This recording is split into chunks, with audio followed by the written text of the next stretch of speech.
रमज़ान करीम, रमज़ान करीम।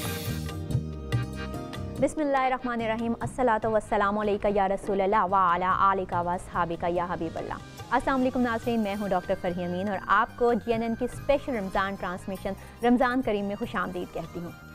जो इबरत से भी ना समझे, दलाइल से भी ना माने, तो क़यामत खुद बताएगी क़यामत क्यों ज़रूरी थी। क़यामत, अलकारिया, अलवाक़िया, रोज़े जज़ा व सज़ा, जहाँ हर इंसान को उसकी जो उसने किया होगा उसकी सज़ा या जज़ा मिलेगी।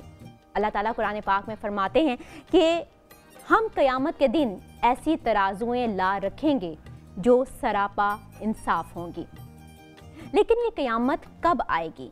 इस क़यामत के आने में क्या निशानियां होंगी? पहले इस क़यामत के आने का कितना वक्त बाकी है? ये तमाम बातें हम आज प्रोग्राम में डिस्कस करेंगे और मेरे साथ आज जो शरीक गुफ्तगू हैं वो हैं आलिम दीन मौलाना शफ़ाअत रसूल साहब, इनके साथ तशरीफ़ फरमा हैं पीर ज़ियाउल हक नक्शबंदी साहब और मज़हबी स्कॉलर डॉक्टर मोहम्मद हसनैन साहब।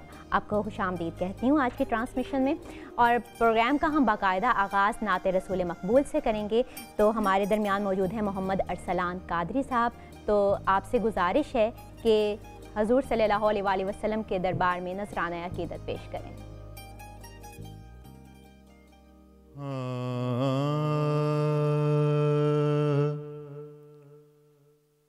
गुज़र हो जाए मेरा भी अगर तैबा की गलियों में गुज़र हो जाए मेरा भी अगर तैबा की गलियों में तो सारी जिंदगी कर दूं बसर तैबा की गलियों में तो सारी जिंदगी कर दूं बसर तैबा की गलियों में। हवाएं रहमतें हक की वहाँ चलती हैं रोज़ो शब। हवाएं रहमतें हक की वहाँ चलती हैं रोज़ो शब। बरसता नूर है शामो सहर तैबा की गलियों में बरसता नूर है शामो सहर तैबा की गलियों में।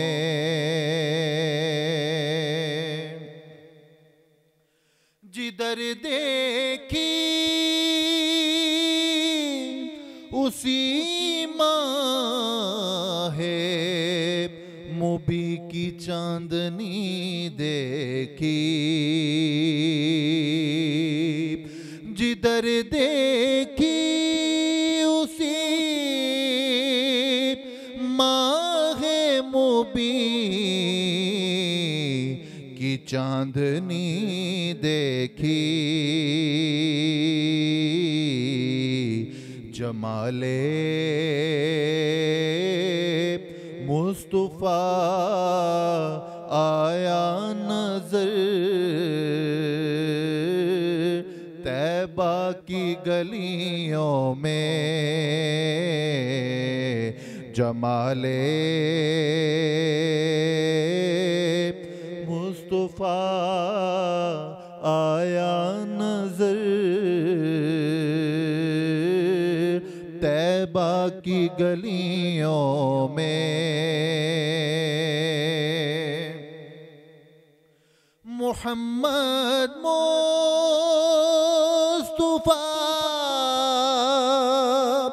के इश्क में हर आँख पुरनम है मोहम्मद मुस्तफ़ा के इश्क में हर आँख पुरनम है ये देखा है मोहब्बत का असर तैबा की गलियों में ये देखा है मोहब्बत का असर तैबा की गलियों में फरिश्ते भी अदब से सर झुकाते हैं वहाँ राशिद फरिश्ते भी अदब से सर झुकाते हैं वहाँ राशिद मेरी भी क्यों न झुक जाए नजर तैबा की गलियों में गुजर हो जाए मेरा भी अगर तैबा की गलियों में। जज़ाकल्लाह। मोहम्मद अरसलान कादरी साहब से आप नाते रसूल मकबूल सल्लल्लाहु अलैहि वसल्लम सुन रहे थे। अब आते हैं हम अपने आज के टॉपिक पे, क़यामत की निशानियाँ क्या हैं। हमने पहले अपने एक प्रोग्राम में बताया था आपको, कुछ हमारी चीज़ें ऐसी थीं जो अभी डिस्कस होना बाकी थी। प्रोग्राम की कमी की वजह से हमें दूसरी नशस्त भी क़यामत की निशानियों के मुतल्लिक रखनी पड़ी। तो मौलाना शफ़ात रसूल साहब, हम आपसे प्रोग्राम का आगाज़ करते हैं। आपने फरमाया था कि 30 दज्जाल रूए ज़मीन पर रूनुमा होंगे क़यामत से पहले। वो 30 दज्जाल किस नौयत के होंगे? उनका क्या वो एक ग्रुप का नाम है या इनफरादी कोई शख्सियत है? बिस्मिल्लाहिर्रहमानिर्रहीम। 30 दज्जाल होंगे और 30 अलग अलग शख्सियत होंगी, 30 फ़र्द होंगे। अच्छा। नबी पाक सल्लल्लाहु अलैहि वसल्लम ने इसके हवाले से इरशाद फरमाया कि उनमें से हर एक ये दावा करेगा कि मैं नबी हूँ, हालांकि नबूवत मुझ पर ख़त्म हो गई है। बेशक। मैं नबी हूँ, मैं नबी हूँ, मैं नबी हूँ, मेरे बाद कोई नबी नहीं।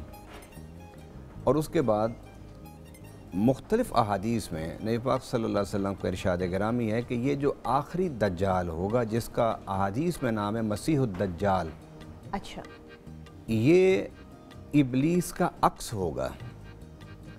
जितनी ताकत और क़ुव्वतें अल्लाह ताला ने इबलीस को अता फरमाई थी, उतनी ही ताकत और क़ुव्वत इसके पास होगी। अच्छा, ये ताकत और क़ुव्वत का ये क्या नौयत है? मतलब क्या वो बहुत ज़्यादा जादू करने वाला होगा या उसके पास बहुत पैसा होगा? किस तरह ये ताकत क्या है? बहुत पैसा होगा, बड़ी दौलत होगी, माशी तौर पर बड़ा खुद कफ़ील होगा, उसके साथ अनाज और गले के मतलब है कि बोरे और सामान उसके साथ होगा। एक जन्नत होगी उसके साथ, एक उसके साथ जहन्नम होगी। ये क्या मतलब, जन्नत भी होगी जन्नत और उसके साथ जहन्नम, और जो उसको नहीं मानेगा वो उठा के उसे जहन्नम में डालेगा, लेकिन वो हकीकतन जन्नत होगी। अच्छा, यानी कि कुछ अरसा पहले मतलब वो माजी के अपने सब चीज़ें ये साथ लेके चलेगा। अच्छा, इसलिए कि दज्जाल का माना दजल और दजल का माना फरेब होता है। जिस तरह रब्बुल आलमीन ने जब इब्लीस को निकाला था जन्नत से, हाँ जी, आसमानों से नीचे उतारा था, तो उसने कहा था कि मुझे तेरी इज़्ज़त की कसम के मैं इन सब को गुमराह कर दूंगा, जिसकी वजह से मैं जलील हुआ हूँ, मैं इन सब को तेरे रास्ते से हटा दूंगा। और उसने लफ्ज़ क्या कहा था, फ़ब इज़्ज़त कल अवयन्नहुम अजमईन, मुझे तेरी इज़्ज़त की कसम है अल्लाह, इन सब को मैं गुमराह कर दूंगा। तो फिर कुरान रब ने आपसे पूछा किस तरह तू करेगा, सुम्मा लआतियन्नहुम मिन बैन अयदीहिम व मिन खल्फिहिम व अन अयमानिहिम व अन शमाइलिहिम वला तजिदु अक्सरहुम शाकिरीन, आगे से, पीछे से, दाएँ से, बाएँ से मैं उनको नेकी की तरफ नहीं बढ़ने दूंगा। तो हदीस पाक में आता है, रसूलुल्लाह सल्लल्लाहु अलैहि वसल्लम फरमाते हैं, रब ने पूछा कि तू चारों तरफ से मेरे बंदे को घेर कर उसको गुमराह करेगा, तो फिर तूने दो रास्ते खुले रखे हैं, तूने उसका जिक्र नहीं किया, एक आसमान की तरफ और दूसरा ज़मीन की तरफ। जब तू उसे गुमराह करके उससे गुनाह करा लेगा और वो आसमान की तरफ मुझे देखेगा और शर्मिंदगी से सर सजदे में रख देगा, तो मैं भी उसके सारे गुनाह माफ़ कर दूंगा, अगरचे उसके गुनाह समुंदर की झाग से भी ज़्यादा होंगे। सुभान अल्लाह, क्या बात फरमाई। पीर साहब, आप क्या कहेंगे इस बारे में? बिस्मिल्लाहिर्रहमानिर्रहीम। बुनियादी तौर पे मैंने पहले भी अर्ज़ किया था एक प्रोग्राम में, जो क़यामत है ये एक महसूस करने की बात है, एक नज़रिए की बात है, एक अक़ीदे की बात है। और सूफिया ने कहा, अल्लाह के नबी सल्लल्लाहु अलैहि वसल्लम की एक रवायत जो हमें मिलती है, लोगों ने पूछा कि भाई क़यामत की जो अलामतें हैं क्या, कैसी होंगी? जी, तो उसकी मिसाल हमें सूफिया ये देते हैं कि कभी आप देखें जब किसी बंदे की रूह परवाज़ कर रही हो, यानी कि एक बंदा है वो फौत होने के करीब है, तो वो बेचारा लम्हा लम्हा निकलता है, एक एक जो सेकंड है उसके ऊपर बड़ा भारी होता है, बड़ा मुश्किल होता है। और जो जान निकलना, ये दुनियावी मुश्किलात में से सबसे बड़ी मुश्किल ये है कि जब बंदे की रूह कब्ज़ करती है। तो ये एक देखने की बात है, अगर खुदा न खास्ता अगर हमारे दिलों में शैतान जो है वसवसा डाले कि भाई कुछ भी नहीं है, ऐसे बातें हैं, नहीं, ऐसी बातें नहीं हैं। ये एहसास है, आप अपने ख़ुद नहीं तो अपनी अम्मी से पूछें, अपने अब्बू से पूछें कि जिनके आँखों के सामने आपके किसी अज़ीज़ की मौत वाक़या हुई हो। तो आज का जो मौजू है बहुत ही अच्छा है।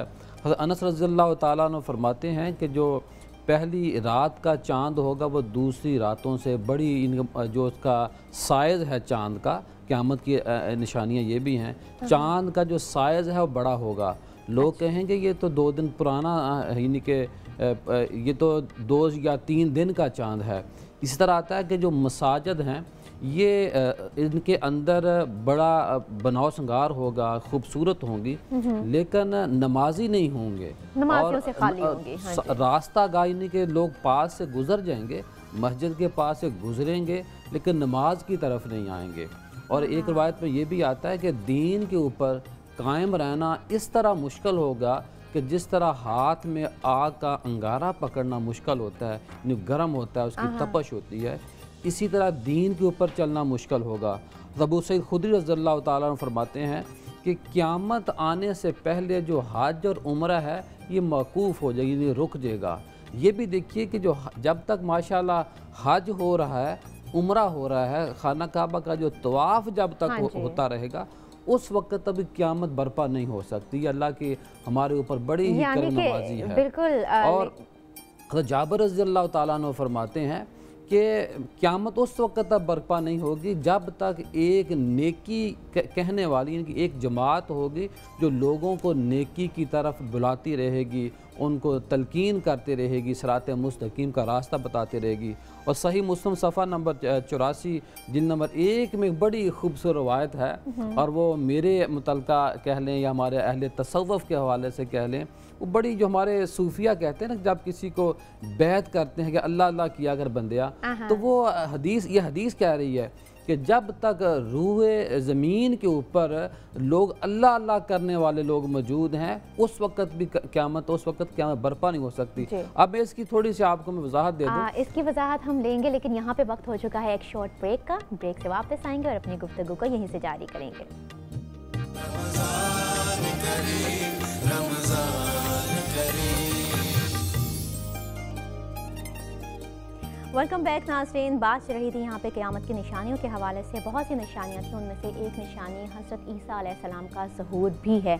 वो किस अंदाज से होगा, वो कहाँ पे होगा, इसी पे हम बात करेंगे। मुफ्ती ग़ुलाम यासीन साहब हमारे साथ मौजूद हैं। मुफ्ती साहब, आप इस पर ज़रा रोशनी डालिए। जी, बिस्मिल्लाहिर्रहमानिर्रहीम। सबसे पहले तो मैं आपके प्रोग्राम को इस इस्तेमाम पे आपको मुबारकबाद पेश करता हूँ कि इस माह मुबारक की मुनासबत से आपने इतने अच्छे प्रोग्राम का और इतने अच्छे मौजू का इंतखाब किया। जहाँ तक ताल्लुक़ है क़यामत, एक बंदा मुस्लिम जो है उस पर लाजिम है कि वो क़यामत पर ईमान रखे। जी, रोज़े जज़ा पर ईमान रखना ये लाजिम है, और बंदा उस वक़्त तक मुसलमान नहीं हो सकता जब तक कि उसका क़यामत पर ईमान ना हो। जी। दूसरी बात यह है कि अल्लाह तबारक व तआला ने हमें ज़िंदगी अता फरमाई है, तो ये ज़िंदगी जो है ये रब की अमानत है। बेशक। ज़ाहिर सी बात है, जब ये ज़िंदगी रब की अमानत है तो इस अमानत के हवाले से रब की बारगाह में सवाल जवाब किया जाएगा। हाँ जी। हमने आपको ज़िंदगी दी है, हमने इस ज़िंदगी को गुजारने के लिए आपको सहूलियात दी हैं। आप हमें ये बताइए कि आपने अपनी उम्र जो है वो कहाँ पर ख़र्च की है, और इस उम्र को गुजारने के लिए जो सहूलियात हमने आपको दी हैं, मालो दौलत, वो आपने कहाँ पर ख़र्च किया है।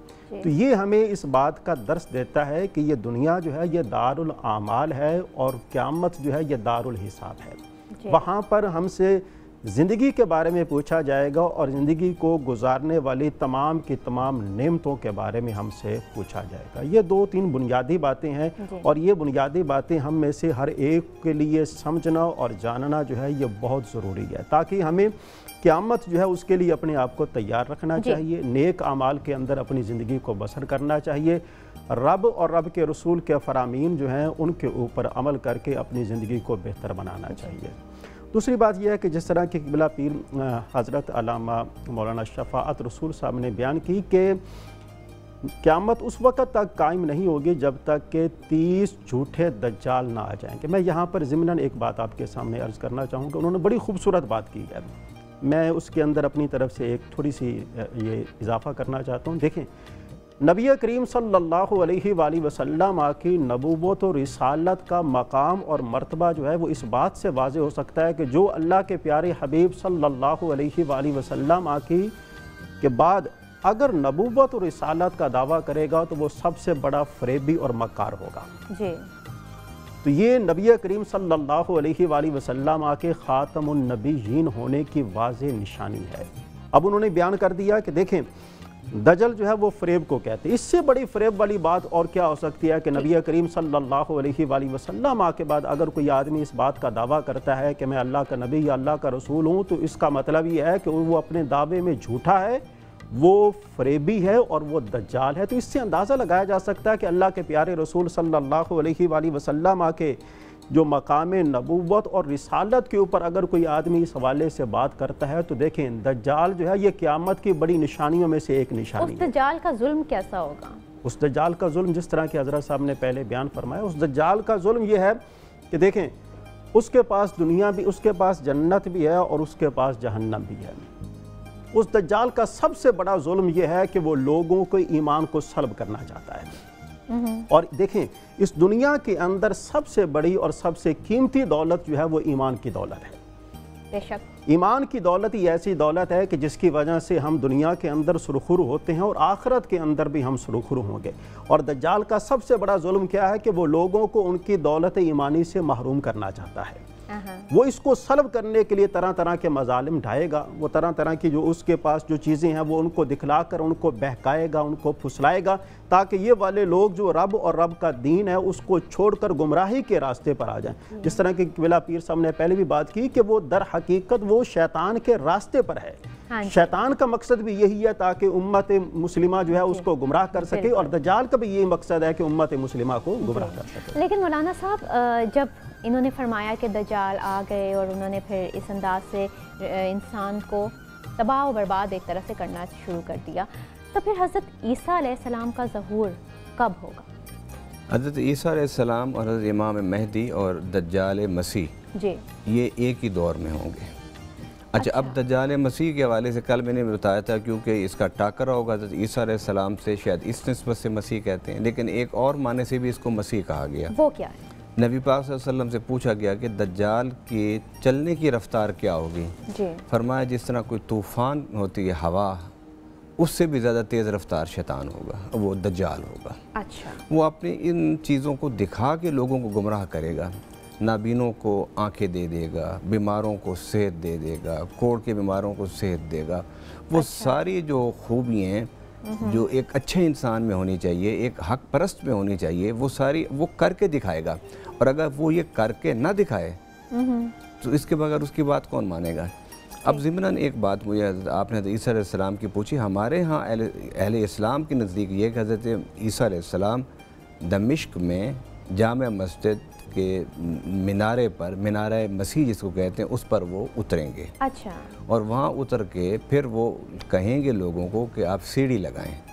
वो फिर सीढ़ी लगाएंगे और सीढ़ी से फिर वो उतरेंगे। अब यहाँ पर बड़े इश्काल हुआ कि जब आसमान से उतर आए तो फिर मीनारे से भी, तो कहने के इस तरह तो कोई भी सीधा उतर के ज़मीन पर आके कह देगा कि मैं ईसा हूँ, तो इस तरह तो पता नहीं चलेगा ना। तो इसलिए अल्लाह ताला उनको मीनारे के ऊपर रोकेगा, फिर वहाँ से वो बुलाएंगे, फिर वो सीढ़ी लगाएंगे ताकि इस बात की तस्दीक हो कि ये इस वक्त अल्लाह के तरफ से, आसमान की तरफ से नाज़िल हुए हैं। अब यहाँ पर मैं, क्योंकि मौजू तो बड़ा तवील है, बड़ा अरीज़ है, लेकिन इसमें एक बात, दो बातें बल्कि मुख्तसर टाइम में, कि अलामात क़यामत का जिक्र क्यों गया। कुरान पाक में भी बेशुमार जगहों पर है, अहादीस में भी है, सैर में भी है। वो सिर्फ़ इसलिए कि उम्मत मुस्लिमा जो कुर्बे क़यामत में आएगी उनको मुतनब्बे करने के लिए कि वो तैयारी कर लें कि क़यामत की अलामात अब ज़ाहिर हो रही हैं, क़यामत करीब है। अच्छा, अब क़यामत है क्या? क़यामत के बारे में उलमा ने लिखा है कि हर ज़ी रूह का रुख अल्लाह की तरफ होगा, अल्लाह की तरफ जा रहे हैं। मसलन जो ज़मीन पर होंगे वो मर के अल्लाह की तरफ जाएंगे, जो ज़मीन के अंदर होंगे मरे हुए, वो भी ज़मीन के अंदर से उठ के अल्लाह की तरफ से जाएंगे। दाएँ बाएँ आगे पीछे से सारी मखलूक अल्लाह की तरफ भाग खड़ी होगी। और क़यामत को क़यामत इसलिए कहते हैं कि कुरान पाक में है कि ये सारे बंदे अल्लाह के पास जाके खड़े हो जाएंगे। अब यहाँ पर एक बड़ी मोहब्बत भरी हदीस जो मैं सुनाना चाहता हूँ ताकि इस मौजू को हम मुकम्मल करें, तो इसको एक मोहब्बत इश्क़ के पैगाम पर ख़त्म कर दें। हज़ूर सल्लल्लाहु अलैहि वसल्लम के एक सहाबी थे, उन्हें हज़ूर आका से पूछा, हज़ूर क़यामत कब आएगी? तो मेरा आका ने फरमाया, बता तूने क़यामत की तैयारी क्या की है? वो चुप हो गया। फिर हज़ूर से फिर पूछता है कि हज़ूर क़यामत कब आएगी? मतस्सा। मेरे आका ने फरमाया, तूने तैयारी क्या की है? पूछने वाले फिर चुप हो गया, जवाब नहीं दिया। फिर तीसरी दफ़ा फिर उसने हज़ूर से सवाल किया कि हज़ूर क़यामत कब आएगी? मेरे आका ने फिर फरमाया, फमा आता लहा, तूने उस क़यामत के लिए तैयारी क्या की है? तो अब तीसरी दफ़ा जब हज़ूर सल्लल्लाहु अलैहि वसल्लम ने पूछा तो उसने फिर हज़ूर के सवाल का जवाब दिया। उसने कहा कि या रसूल अल्लाह सल्लल्लाहु अलैहि वसल्लम, मेरी तैयारी सिर्फ़ ये है कि मैं आपसे इश्क़ करता हूँ। सुभान अल्लाह। अब हज़ूर सल्लल्लाहु अलैहि वसल्लम ने ये जवाब जुमला सुन के ये नहीं फरमाया भाई नमाज़ पढ़ो, रोज़ा रखो, हज करो, ज़कात दो, इसलिए कि मुमकिन ही नहीं कि हज़ूर से इश्क़ करने वाला ये अमल नहीं करता होगा। तो हज़ूर सल्लल्लाहु अलैहि वसल्लम ने क्या जवाब दिया? मेरे आका ने फरमाया, अल मर्उ मा मन अहब्बा, तो उसी के साथ होगा क़यामत के दिन जिससे प्यार करता होगा। सुभान अल्लाह। वाह। तो क़यामत की तैयारी की जो अलामात है ये तैयारी के लिए हैं, और क़यामत की तैयारी की जो असास वहीद है, अमल की बड़ी अहमियत है, किरदार की बड़ी अहमियत है, सब चीज़ों की, अच्छे चीज़ों की बड़ी अहमियत है, लेकिन सबसे बड़ी अहमियत जो क़यामत की तैयारी में है वो ज़ात मुस्तफ़ा सल्लल्लाहु अलैहि वसल्लम को अपना किबला बना लेना है। लेकिन यहाँ पे जो आपने फरमाया कि मोहब्बत है, मोहब्बत होगी और ये सारी चीज़ें, ये क़यामत का नज़दीक मैंने ये भी सुना है कि शेर और बकरी एक ही घाट पे पानी पिएंगे और बहुत अमन सुकून होगा। फिर सब क्या कहेंगे इस बारे में? देखिए, जो क़यामत है, शेर और बकरी का मफ़हूम ये है कि तमीज़ करना मुश्किल हो जाएगी, यानी कि अच्छे और बुरे का जो पूरा इस मौजू के अंदर है कि अच्छे और बुरे की तमीज़ करना मुश्किल हो जाएगी। अच्छा। पता नहीं चलेगा कि कौन हक पे है, कौन न हक पे है। देखिए, इस शहर दाता साहब के अंदर जब दाता साहब आए तो मशहूर जो वाक़या है कि जो जादूगर था वो हवा में उड़ना शुरू हो गया। तो अगर आज कोई बंदा हमारे सामने हवा में उड़ना शुरू हो तो हम क्या करेंगे? दाता साहब ने अपनी जूती को इशारा दिया, नलैन को इशारा दिया और वो फिर नीचे गिरा। अब हमारे सामने अगर कोई इस तरह करे जो दज्जाल की अलामत साहब ने पहले बताई, ये एक बात है अल्लाह से रास्ता लेने की। हमारे तमाम सूफिया ने कहा कि अल्लाह को इस तरह माने, उसके ना उसकी जन्नत के लालच में अल्लाह को माने, ना उसकी दोज़ख के खौफ। इमाम रब्बानी हज़रत जदल सानी फरमाते हैं कि मैं जन्नत को इसलिए पसंद करता हूँ, जन्नत को इसलिए मैं दुआ मांगता हूँ कि वो मेरे अल्लाह की रज़ा की जगह है, और जहन्नम से मैं इसलिए पनाह मांगता हूँ कि वो अल्लाह की नाराज़गी वाली जगह है। हमने असल में अल्लाह को राज़ी करना है। जो मैं पहले बात कर रहा था, और हमारे जो सूफिया ने कहा कि हदीस बुखारी शरीफ की हदीस है, सही मुस्लिम की हदीस है, सफ़ा नंबर 84 जिल्द नंबर 1 में है कि क़यामत उस वक्त तक बरपा नहीं होगी जब तक लोग अल्लाह अल्लाह करने वाले हैं। यानी कि नमाज से पहले, नमाज के बाद तस्बीह करते हैं, वो लेट के गाड़ी चलाते हुए दीन का काम करते हैं। और जो आगे आता है कि इतनी रातें लंबी हो जाएंगी कि लोग उकता जाएंगे, बच्चे कहेंगे कि रात ख़त्म नहीं हो रही लेकिन हमारी नींद पूरी हो चुकी है। और एक रवायत में आता है कि जो जानवर हैं जो वो आवाज़ें देंगे कि हमें खेतों में ले जो काम करने के लिए, निकाश के लिए ले जो हमें, हम तो उकता गए। जो मुसाफिर हैं वो सफ़र कर रहे होंगे, वो मंजिल पर पहुंचने वाले होंगे, लेकिन उनकी जो रात है वो ख़त्म नहीं होगी। ये है वो क़यामत की अलामत। और आगे सूफिया ने कहा है कि जब मगरब से सूरज तुलू होगा तो उसके 120 साल बाद क़यामत बर्पा होगी। यानी कि मैं ये भी लोगों से कहूँगा कि क़यामत से डरना नहीं है, मोहब्बत अल्लाह से करें, क़यामत से डरना नहीं है, सिरात मुस्तकीम के ऊपर रहें। और फिर फरमाया कि जब इल्म उठ जाएगा और जो दीन की बात करने वाले जो लोग जाहिल होंगे और उनकी जो लोग है उनकी जो चस्का होगा लोगों को पड़ जाएगा, यानी कि इल्म वाले नहीं होंगे। फिर आगे फरमाया कि औरतों की क़यामत की अलामत ये भी है कि औरतों की कसरत हो जाएगी।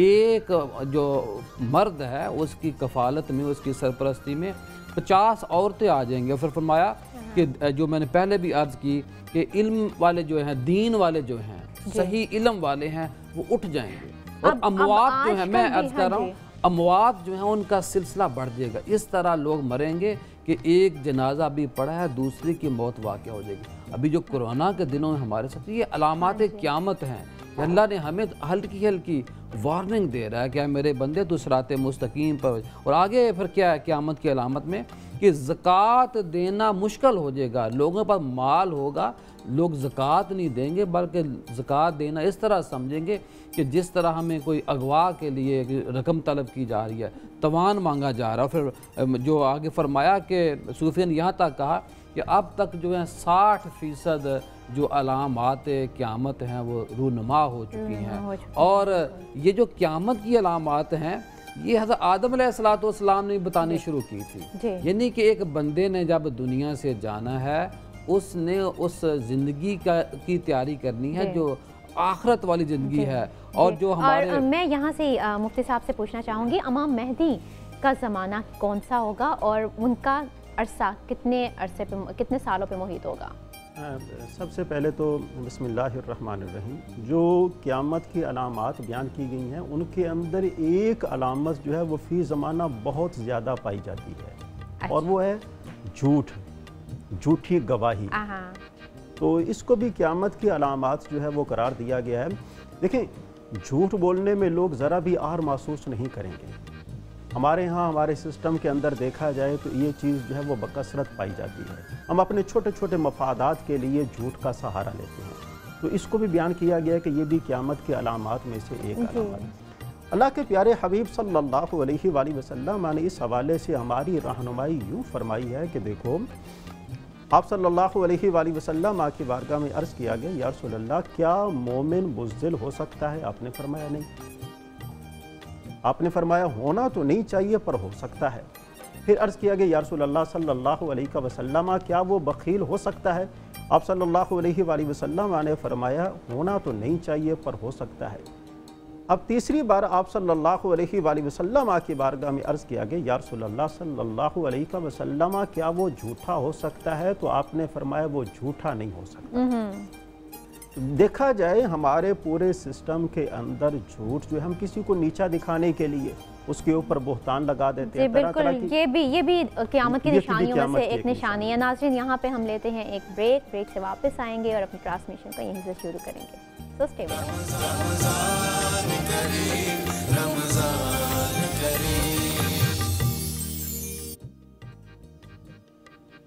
Welcome back. हमें आपकी सेहत का बहुत ख्याल रहता है। रूहानियत की बात हो हम उसमें भी ख्याल रखते हैं, दीन की बात हो हम वो भी आपके तरीके से बात करने की कोशिश करते हैं कि आपको दीन की समझ ज़्यादा से ज़्यादा आए। लेकिन जब हम आपकी सेहत की तरफ गौर करते हैं तो हमें किचन में आना पड़ता है, और किचन में जो है मेरा साथ देती हैं फ़ाइज़ा इकबाल। अस्सलाम वालेकुम। वालेकुम अस्सलाम। कैसी हैं? बिल्कुल ठीक ठाक। आप मुझे ये बताएं कि आज आप हमारे व्यूअर्स को सेहतमंद बनाने के लिए और ग़ज़ाइयत से भरपूर अफ्तारी बनाने के लिए क्या तैयार कर रही हैं? अच्छा, आज जो है ना वो हम तैयार करेंगे बिरयानी। अच्छा। जो कि हमारे, मुझे ऐसा लगता है कि बिरयानी जो है ना वो पाकिस्तान की नेशनल डिश है, all time favourite. All time favourite, मतलब किसी कोई ऐसा नहीं होगा जिसको बिरयानी पसंद ना हो। तो आज हम बिरयानी बना रहे हैं और साथ में हम बनाएंगे बच्चों के फेवरेट डोनट्स, और इसको बड़े भी बहुत शौक से खाते हैं। और क्योंकि समटाइम्स क्या होता है कि इफ्तार होता है तो इफ्तार में सब बड़ों के लिए पसंद की चीज़ें बनाई जाती है, लेकिन बच्चों का कोई ख्याल नहीं रखता। तो आज हमने जो है ना किड्स स्पेशल इफ्तार रखी जिसमें हमने बच्चों के लिए डोनट्स बनाए हैं। आज फ़ाइज़ा ने स्पेशली बच्चों के लिए ही बनाया है। मेरे ख्याल में ये जो बंटीज नजर आ रही है ना, चॉकलेट्स और मेल्टेड चॉकलेट, कोकोनट और पीनट्स जो हैं ये सब बच्चों के लिए हैं, और ऑफ कोर्स इनके साथ बड़े भी खा सकते हैं, बड़ों को भी बहुत पसंद है। तो सबसे पहले मैं आपके साथ जो है ना बिरयानी की रेसिपी को डिस्कस कर लेती हूँ। बिरयानी की रेसिपी के लिए मैंने क्या किया था, मैंने इसके लिए 400 ग्राम जो था ना वो अनियन लिया था, मैंने कटिंग किया उसको, और मैंने उसको 1 कप डालडा कुकिंग ऑयल में मैंने उसको फ्राई कर लिया। फ्राई करने के बाद मैंने उसके जो अंदर ऐड किया टमाटर, जो कि मेरे पास थे 3 बड़े साइज़ के, और उसके अंदर मैंने 5 to 6 जो है ना वो हरी मिर्चें काट के तो मैंने उसको डाला, और उसको अच्छे तरीके से जब टमाटर पक जाएंगे, नरम हो जाएंगे, फिर मैंने उसके अंदर मसाला ऐड किया था जो कि था बिरयानी मसाला। बिरयानी मसाला में हमारे पास था 2 teaspoon red chili powder, 1 teaspoon chili flakes, garam masala था 1 टीस्पून मेरे पास, और क्यूमिन पाउडर था, ज़ीरा पाउडर 1 टीस्पून, और धनिया पाउडर 1 टीस्पून। इसके अलावा मेरे पास कुछ जो थे ना वो आलू बुखारा था, और मैंने इन सब सूखा हुआ आलू बुखारा इन सब चीज़ों को मैंने 1 कप दही में मिक्स किया, और इसमें मैंने 2 टेबलस्पून भर के अदरक लहसुन का पेस्ट ऐड किया, और अच्छे से मिक्स करने के बाद जब अदरक लहसुन का पेस्ट जब भी आप इस्तेमाल करें तो वो मिचल्स का यूज़ करें। हाँ जी, क्योंकि वो हमारे वक्त की बचत भी है और सफाई सुथराई में भी नो डाउट कोई हमें उसमें कोई फ़िक्र करने की बात नहीं है, क्योंकि बाज़ औक़ात ये होता है कि हमें वक्त की कमी होती है, स्पेशली फ़ायज़ा को तो वक्त की वाकई यहाँ पे बहुत कमी होती है। तो हमने उसके लिए एक हल तलाश कर लिया है कि मिचल्स का चिली गार्लिक पेस्ट जो है ना वो हम यूज़ करते हैं। 2 टेबलस्पून भर के मैंने इसमें ऐड किया, और मैंने उसको 15 मिनट के लिए पकने के लिए छोड़ दिया। अच्छा। जब अच्छे से पानी ड्राई हो जाएगा, जिसमें पानी था चिकन का पानी था, जिसमें टमाटर का पानी था, अच्छे तरीके से ड्राई हो गया, तो उस मसाले को 15 मिनट पकाने के बाद आपने साइड पे रख लिया। उसके बाद अब मेरे पास जो यहाँ पे मैं चावल बॉईल करूँगी, मेरे पास यहाँ पे 1 kg बासमती राइस हैं, और बासमती राइस को मैंने सोक किया था तकरीबन 15 मिनट पहले। और अब जो है ना वो मैं इसके अंदर ऐड करूँगी बासमती राइस। मेरे पास यहाँ पे पानी है, पानी आपने जितना मतलब इतना पानी लेके आपके चावल जो है ना वो इसमें अच्छे तरीके से भीग जाए। और उसके बाद मैंने इसके अंदर ऐड किया कड़ी पत्ते के बाद मैंने इसके अंदर जो है ना वो कुछ चीज़ें ऐड की हैं, मैं आपको दिखा दूं। जो कि मेरे पास यहाँ पे होल रेड चिलीज़ हैं, मेरे पास यहाँ पे सिनेमन स्टिक है, और मेरे पास यहाँ पे छोटी इलायची है, बड़ी इलायची है, और ये सब जावित्री है, इसमें दालचीनी है, सब मतलब सब जो है ना वो खड़े मसाला मैंने इसके अंदर डाला है। और लेकिन उसको अपने अंदाजे से ही थोड़ा बहुत डालना है, या 3-4 हाँ जी अपने अंदाजे से डाल लें। यहाँ पे हर चीज़ जो है ना वो 4 मतलब जैसे लौंग है 4 से 5 डाल लें, साबुत काली मिर्च है वो आप 4 से 5 डाल लें, जावित्री है वो थोड़े 2 जो है ना वो आप थोड़े से डाल लें। और पानी मैंने बॉईल करते वक्त इसके अंदर डाल दिया था ताकि अच्छा सा टेस्ट जो है ना वो पानी में आ जाए। उसके बाद अब हम इसमें राइस ऐड करेंगे। 1 kg मेरे पास राइस हैं, अच्छे सोख हुए हैं। सो एक तरह के ये मसाले वाले चावल बन रहे हैं ना? मसाले वाली बिरयानी है। हाँ। कुछ लोगों को बहुत ज़्यादा मसाले वाली बिरयानी पसंद होती है, कुछ लोगों को नॉर्मल पसंद होती है। अच्छा, लेकिन बहुत से लोग ऐसे हैं जो मसाले वाले पसंद तो करते हैं, लेकिन वो कहते हैं कि साबुत मसाला हमारे मुंह में ना आए। हाँ, चावल हम इसका भी अच्छे मैं तरीके आपको हल से बता देती हूँ। अगर कुछ लोग चाहते हैं कि साबुत मसाला जो है इनके मुंह में ना आए, तो जैसे मैंने पानी के अंदर सारे मसाले डाले हैं, ठीक है, पानी के अंदर अच्छे तरीके से जब पानी बॉयल हो जाए और सारा टेस्ट पानी के अंदर चला जाए, तो आप क्या करें, एक सिफ्टर ले और सिफ्टर से सारा मसाला जो है ना वो सिफ्टर के अंदर डाल लें। छलनी से आपने सबको छान लेना है उसको बिल्कुल, बस वो मसाले वाला पानी ही आपके पास रह जाएगा, उसमें आप चावल डालें। ये बहुत अच्छी बात आपने बताई, खुशबू भी आएगी, उसकी ग़िज़ायत भी उसके अंदर चली जाएगी। ये तो वही साहब वो यखनी वाला, हम गोश्त की वो यखनी नहीं बनाते तो गोश्त को अगर हम डालते हैं ना उसके अंदर, हम निकाल भी दें तो हमें खाली यखनी पीनी होती है, लेकिन उसमें पूरी उसकी वही ग़िज़ायत आ जाती है। और अक्सर ऐसा होता है, मुझे भी नहीं पसंद, जब मैं बिरयानी खा रही होती हूँ तो समटाइम्स ऐसा होता है लौंग निकाल रहे हो आप, उसके अंदर दालचीनी निकाल रहे हो, साबुत मिर्च है तो अच्छा, बहुत से बच्चे इस वजह से भी खाना छोड़ देते हैं कि हमें ये नहीं अलग से निकालना, अलग से निकालना नहीं बड़े नाजुक से मासूम से, उन्हें वो हर चीज़ बड़ी साफ सुथरी चाहिए होती है, इजी ईटिंग वाली होती है, उसी में ही वो करते हैं। इसमें नमक ऐड करेंगे। अच्छा, हमने ये कितना ऐड करना है इसमें? नमक हम इसमें ऐड करेंगे तकरीबन 3 टीस्पून। अच्छा,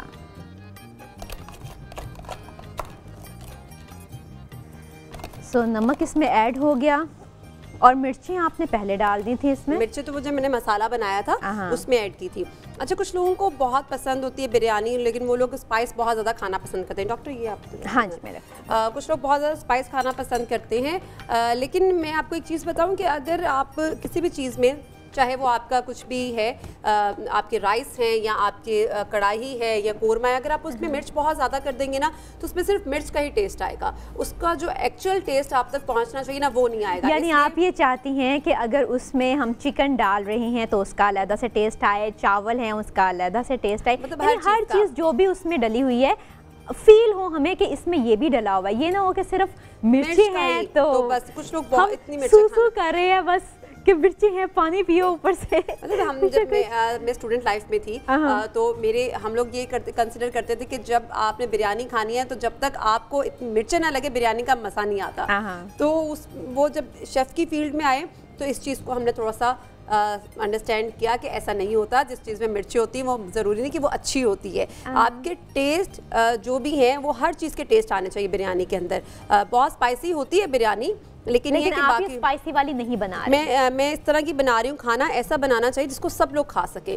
सिलेक्टिव लोग अगर उसको खा सकें तो वो फिर एक शेफ़ का अच्छा बना हुआ खाना नहीं हो सकता। ठीक है, ये की ये शेफ़ वाली बात। हाँ, तो उसको सब लोग जो है ना वो खा सके।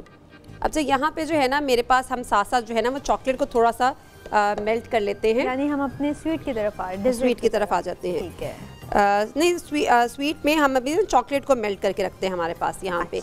मेरे पास यहाँ पे ऑलपर्स फुल फैट मिल्क है और इसको मैं ऐड करूँगी तकरीबन 2 टेबलस्पून तक मैं इसको ऐड कर रही हूँ और फिर हम इसमें इसको थोड़ा सा मेल्ट कर लेंगे।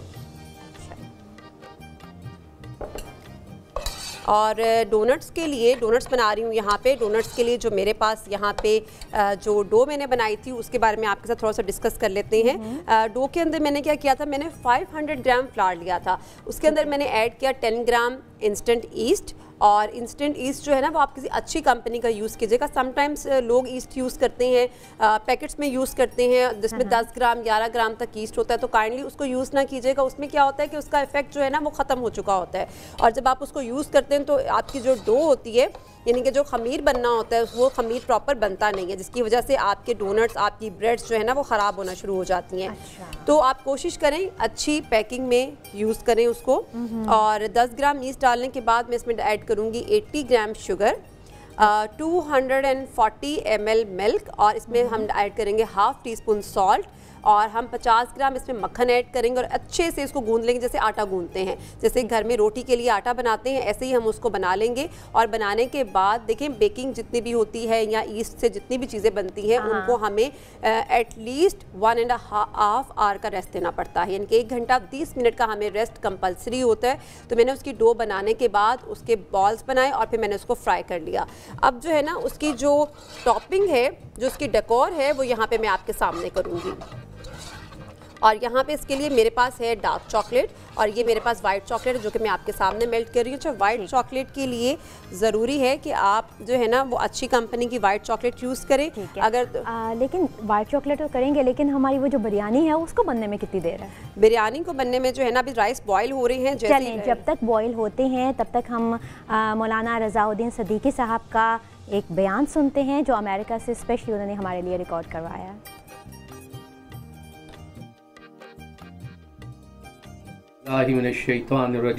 बिस्मिल्लाहिर्रहमानिर्रहीम। रमज़ानुल मुबारक की इन सातों में आज हम जिक्र करेंगे कौम आद का। कौम आद का वाक़या कुरान मुक़द्दस ने बहुत सी जगहों पे बयान किया है और इसका ताल्लुक़ हज़रत हूद अलैहिस्सलाम की तबलीग से और उनकी जद्दोजहद से है। कौम आद का ज़िक्र खैर कुरान मुक़द्दस में मिलता है, दीगर जो सहीफ़े हम तक जिस भी सूरत में पहुँचे हैं वहाँ इनका ज़िक्र नहीं है। शायद इसकी वजह यह है कि उनका ताल्लुक़ अर्ज़ फ़लस्तीन से है और उन इलाक़ों से है। आद से अरब के लोग बहुत अच्छी तरह वाकिफ़ थे और इनकी रवायतों में इस कौम का तज़किरा मिलता था। लिहाजा ये इबरत भी चूँकि उन लोगों के लिए थी अव्वलीन में, बाद में बाकी दुनिया भी उनके हवाले से इनसे आगाह हुई। कौम आद कहाँ आबाद थी? कहा जाता है कि अहकाफ का इलाका, आप नक्शे में यमन को देखें, वहाँ हज़रमौत का एक इलाका नज़र आएगा, उससे शुमाल की जानिब और ओमान से शर्क की जानिब। कहा जाता है कि ये कौम आद का इलाका था, बहुत सरसब्ज़ व शादाब था और खलीज फ़ारस के साथ साथ होते हुए इनका असर व रसूख इराक़ तक था। अल्लाह रब्बुल इज़्ज़त ने इस इलाके को बहुत शादाबी भी अता फरमाई, खुशहाली अता फरमाई, बहुत अच्छी फसलें यहाँ पैदा होती थी, बड़े बड़े बागात यहाँ पर थे जो बड़े समर आवर थे, मौसम यहाँ साजगार रहते थे और हर किस्म की नेमतें इनके लिए फरावानी से थीं। इसके साथ अल्लाह रब्बुल इज़्ज़त ने इस कौम को बड़ी जिस्मानी ताकत से नवाजा और इनका डील डोल और इनके जुस्से ये बहुत कदावर हुआ करते थे और गैर मामूली तौर पर ताकतवर थे। बड़ी बड़ी इमारतें बनाते, पहाड़ों को तराशते और उनमें अपने मकानात तामीर कर दिया करते थे, डैम बना लेते। गोया कि ऐसी ताकत अल्लाह रब्बुल इज़्ज़त ने दी थी कि ये इंसान होने के बावजूद भी मशीनी अंदाज में काम कर लिया करते थे। ख़ुद कुरान मुबारक ने यह बयान किया है कि हज़रत नूह अलैहिस्सलाम के बाद जिस कौम को बहुत इफ्तिखार नसीब हुआ, शोहरत नसीब हुई और एक सल्तनत नसीब हुई, इक़्तिदार नसीब हुआ और उन्हें अल्लाह रब्बुल इज़्ज़त ने बहुत सी नेमतों से भी नवाजा, कुव्वतों से नवाजा, वो कौम आद है। तो ये एक अजीब अलमिया है कि अक्सर औक़ात ऐसा हुआ है कि इंसान को सेहत मिल गई, ताकत मिल गई, अक्ल व शऊर की ताकतें मिल गई, तो उसने अल्लाह रब्बुल इज़्ज़त की बंदगी से रूगर्दानी की और अपनी अक्ल को और अपनी फहम को अपना रहनुमा बना लिया। उसने जब गिरदो नवा को देखा तो मज़ाहिर से और सूरज से, सितारों से, हवाओं से, गुलजारों से और फूलों से, नसीमे सुबह की मस्त खरामी से, कुदरत के भरपूर और ख़ूबसूरत नज़ारों से उसने अल्लाह की मारिफत का सुराग हासिल नहीं किया, बल्कि उसने इनको अपनी नज़रों का हिजाब बना लिया, अपने फ़हम पे पर्दे डालने का ज़रिया बना लिया और इन्हीं चीज़ों को उसने कोई खुदाई इख्तियारात का हामिल समझ लिया। जब उसने गिरदो नवा के मज़ाहिर को देखा, हवाओं को देखा, सूरज को देखा, टिमटिमाते हुए सितारों को देखा, चाँद को देखा, पहाड़ों को देखा तो वो समझने लगा कि शायद ये किसी आसमानी कुव्वत के मज़हर हैं और इनके अंदर भी खुदाई इख्तियारात हुलूल कर गए हैं। तो मज़ाहिर को इंसानों ने बहुत सी जगहों पे, बहुत से मकामात पे, तारीख़ के बहुत से अदवार में अपना हिजाब बना लिया। हालांकि ये चीज़ें तो इसलिए हैं कि ये अल्लाह की मारिफत का ज़रिया बने। कौम आद के साथ भी इसी तरह हुआ। उन्होंने बुत परस्ती और मज़ाहिर परस्ती का शेवा इख्तियार किया। ऐसे में अल्लाह रब्बुल इज़्ज़त ने हज़रत हूद अलैहिस्सलाम को उनके दरमियान में मबूस किया और हज़रत हूद अलैहिस्सलाम उनकी एक बहुत नुमायाँ शाख, जो ख़ानदान बहुत इज़्ज़त और वक़ार के साथ उनके मुआशरे में देखा जाता था, शाख खुलूद, उसमें आपका तवल्लुद हुआ। आपकी शख्सियत बड़ी जाज़िब नज़र थी, सुर्ख सफ़ेद चेहरे के मालिक और रीशे मुबारक आपकी दराज।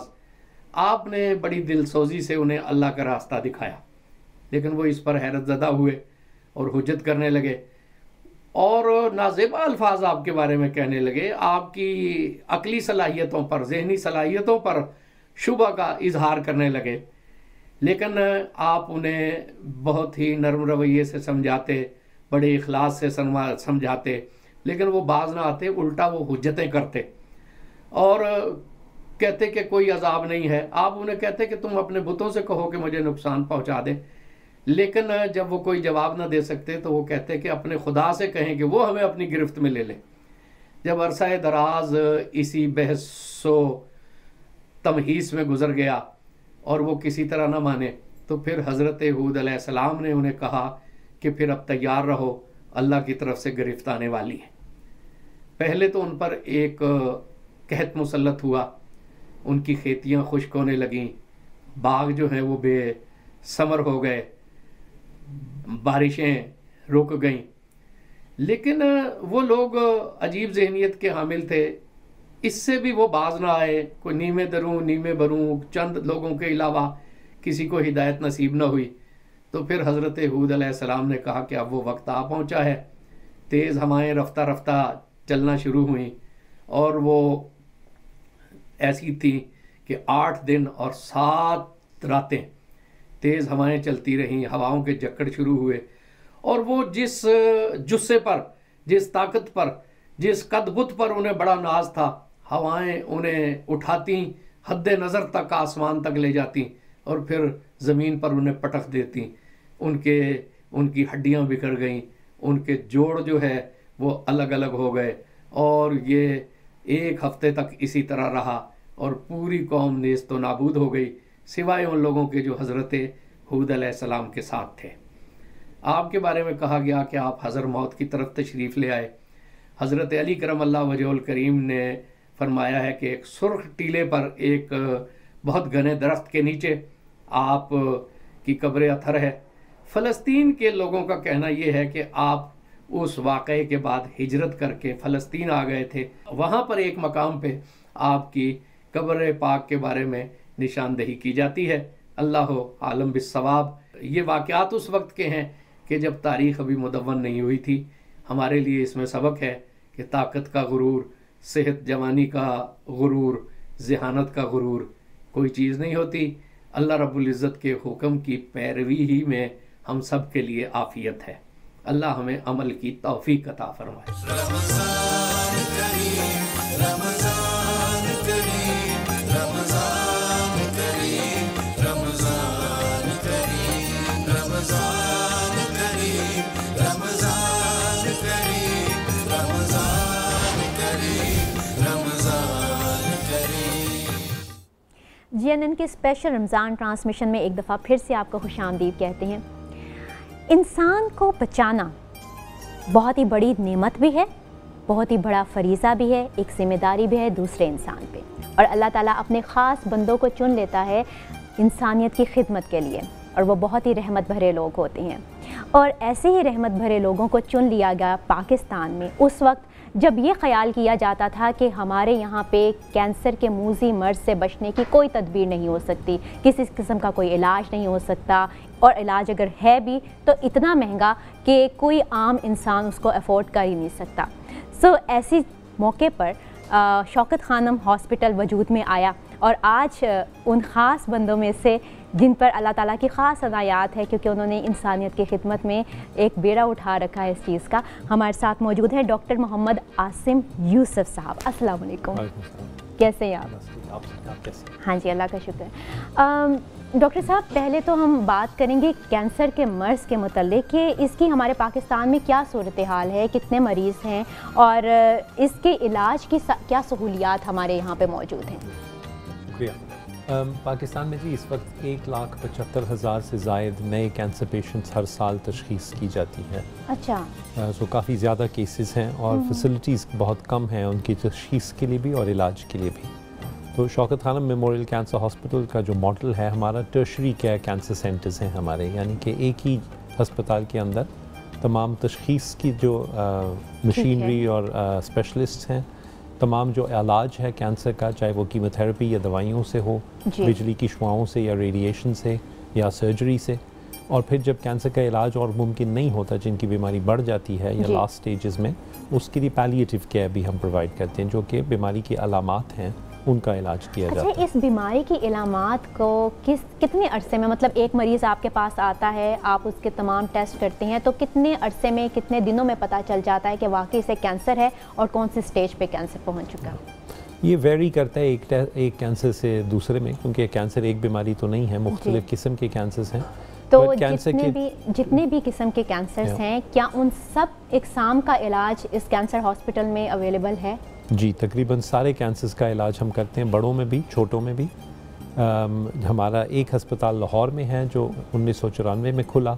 दूसरा अस्पताल, क्योंकि 30% हमारे मरीज़ जो थे लाहौर में वो KPK और अफ़गानिस्तान से आते थे, तो इसलिए हमने दूसरा अस्पताल दिसंबर 2015 में पेशावर में खोला। अच्छा। और अब क्योंकि पाकिस्तान का सबसे बड़ा शहर कराची है, इकोनॉमिक हब है पाकिस्तान का, तो पाकिस्तान का सबसे बड़ा और हमारा तीसरा जो शौकत खानम कैंसर अस्पताल है, इस वक्त उसकी तामीरात का काम चल रहा है कराची में। वो तो दिसंबर 2023 में इंशाल्लाह खुलेगा। अच्छा, इंशाल्लाह। अल्लाह ताला इस कार्य खैर में और ज़्यादा बरकत डाले। हर साल आपके पास कितने मरीज़ आ जाते हैं? लाहौर में और पेशावर में मिला के हमने पिछले साल 12,000 से ज़्यादा नए कैंसर के पेशेंट्स एक्सेप्ट किए थे ट्रीटमेंट के लिए।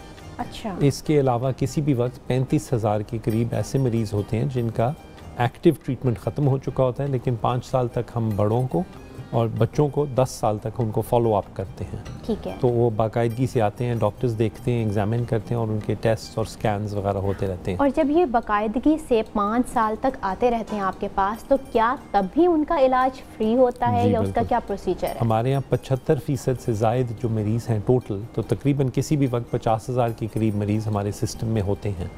और 75% से ज़ायद जो मरीज़ हैं उनका टोटली फ्री इलाज किया जाता है। हमारा प्रिंसिपल है क्वालिटी और इक्वालिटी। हम कोशिश करते हैं कि आला मेयार की तशख़ीस और इलाज किया जाए, ये फ़र्क किए बग़ैर कि कोई ख़ुद पे कर रहा है या किसी और ने उनके लिए पे किया। तो तमाम सहूलियात जो हैं, दवाइयाँ, इन पेशेंट बेड्स, जो कपड़े दिए जाते हैं मरीज़ को पहनने को, जो खाना मिलता है, वो सब एक जैसा होता है, कोई फ़र्क नहीं होता। बिल्कुल, सारों को, मरीज़ों को भी और जो बच्चे होते हैं उनके लवाहिकीन जो पेरेंट्स होते हैं साथ, उनको भी हम खाना खुद ही देते हैं। अच्छा, माशाल्लाह। तो ये इस तमाम चीज़ में एक मरीज़ पे कितना खर्चा आ जाता है? जो सबसे कॉमन कैंसर है हमारे यहाँ वो ख़वातीन में छाती का कैंसर है, ब्रेस्ट कैंसर। तकरीबन 50% हमारे मरीज़ ऐसे होते हैं। उस पे जब पहली दफ़ा इसका इलाज होता है तो 12 लाख रुपया ख़र्च होता है।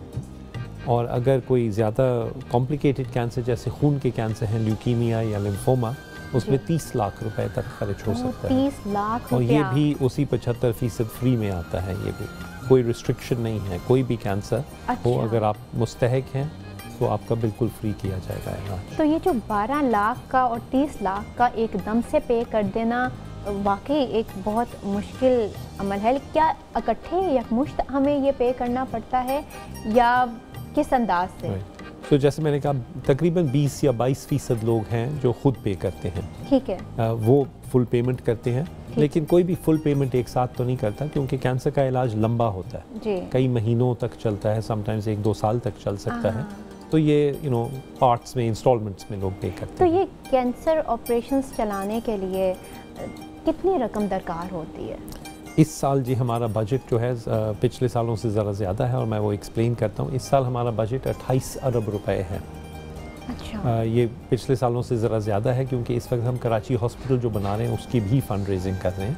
ठीक है। तो इस 28 अरब रुपए में से 8 अरब ऐसे हैं जो हम खुद जनरेट करेंगे। हमारे लेबॉरेटरी के कलेक्शन सेंटर्स हैं जहाँ कोई भी जाके आला मयार का टेस्ट करा सकता है पेमेंट दे के जी। और उसके जो प्रॉफिट है या मुनाफा है वो फिर मुस्तहक मरीज़ों के इलाज में खर्च होता है। इसके अलावा 6 अरब रुपए इस साल हम ज़कात में इंशाल्लाह जमा करने की उम्मीद रखते हैं। 6 ही अरब और नॉन ज़कात डोनेशंस में ज़कात अतियात जो बाकी लोग देते हैं साल भर, और तकरीबन 8 अरब रुपए जो हैं वो कराची के लिए स्पेसिफिकली हम कंस्ट्रक्शन के लिए अलग से कलेक्ट कर रहे हैं। तो टोटल 28 अरब रुपए है। 28 अरब एक बड़ी रकम है और मैं अपने व्यूअर्स से दरख्वास्त करूंगी कि इस कार्य खैर में बढ़ चढ़ कर हिस्सा लें, क्योंकि बहुत से ऐसे मुस्तहिक लोग हैं जिनकी नज़रें सिर्फ हम पे हैं और कहा जाता है कि क़यामत के दिन इस चीज़ का भी हिसाब होगा कि तुम्हारे सामने एक बीमार शख्स था, तुम उसका इलाज करवा सकते थे लेकिन तुम्हारे पास इस्तात भी थी लेकिन तुमने उसका इलाज नहीं करवाया। तो अल्लाह ताला तो हमें एक मौका दे रहे हैं कि हम आगे बढ़ के इस कार्य खैर में हिस्सा लें। और रमज़ान का महीना भी है, मुबारक महीना है, इसमें बहुत से लोग ज़कात अतियात अपनी देते हैं। तो Shaukat Khanum cancer memorial hospital को इसका ये बहुत मुस्तहिक हैं इस चीज़ के। अच्छा, बैरून मुल्क में अगर जो लोग हैं हमें जो सुन रहे हैं इस वक्त, वो अगर इसको अपना कोई भी अतिया देना चाहें, ज़कात देना चाहें, कुछ भी, तो वो किस अंदाज से दे सकते हैं? तो ट्रेडिशनली ओवरसीज़ पाकिस्तानी ने तो बहुत हमें सपोर्ट किया है। इस वक्त भी तकरीबन 45% जो हमारी टोटल ज़कात और एहतियात जमा होती है वो बैरून मुल्क पाकिस्तानियों से आती है और उनके लिए डोनेट करना एग्जैक्टली वही तरीका है जो पाकिस्तान के अंदर है। हमारी वेबसाइट है www.shaukatkhanam.org.pk। वहाँ सारे मोड्स हैं कि किस तरह डोनेट कर सकते हैं, बट बेसिकली आप 0800-11-555 पे अगर फ़ोन करें तो हमारे रिप्रेजेंटेटिव्स आपसे आके ले सकते हैं आपकी ज़कात कैश ये बहुत अच्छा है। अगर आप किसी भी बैंक में चले जाएं तो हमारे अकाउंट्स होते हैं वहाँ पे, आप किसी भी बैंक अकाउंट में जमा करा सकते हैं। ठीक है। आप ऑनलाइन बैंकिंग के ज़रिए या बैंकिंग ऐप से दे सकते हैं। एक व्हाट्सएप का नंबर है 03,000 666 363। इस पर अगर आप कॉल करें या मैसेज करें तो अगेन हमारे नुमाइंदे आके आपसे।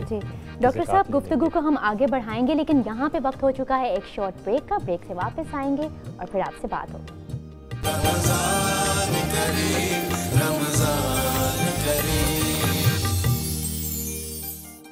वेलकम बैक नाज़रीन, हमारे साथ इस वक्त मौजूद हैं शौकत खानम हॉस्पिटल के CEO डॉक्टर मोहम्मद आसिम यूसुफ साहब।